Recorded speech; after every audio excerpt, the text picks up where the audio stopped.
Welcome to Ethics. Before we get into rules, let's talk about why this section exists and how to think about it. Because that mindset will save you more points than memorizing definitions. First, ethics and laws are not the same thing. Something can be legal but unethical, and something can violate the code and standards, even if no law was broken. The CFA Institute's code and standards are often stricter than local law. So when a question gives you a scenario, don't ask, was this illegal? Ask, did this violate the code or a standard?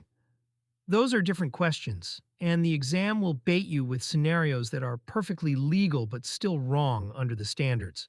Second, this material is not about being a nice person.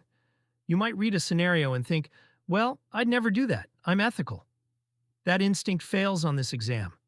CFA Institute has built a very specific, very particular set of rules, and the exam tests whether you know those rules, not your personal moral compass. Two people can both be good, honest people and disagree on what the standards require. Learn the actual rules. Third, how it's organized. There are two documents working together. The Code of Ethics, 6 broad guiding principles. Short, high level, almost like a mission statement. The Standards of Professional Conduct. 7 specific categories, each broken into substandards that get much more concrete about what you can and can't do. Think of the code as the why and the standards as the how.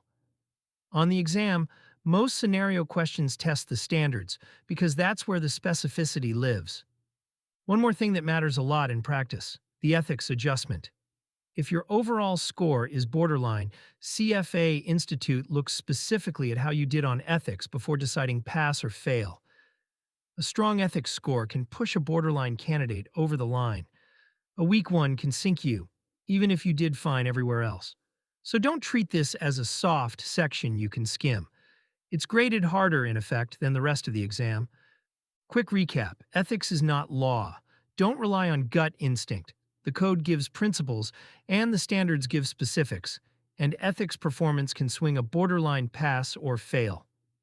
Next episode, we'll go through the 6 components of the Code of Ethics itself.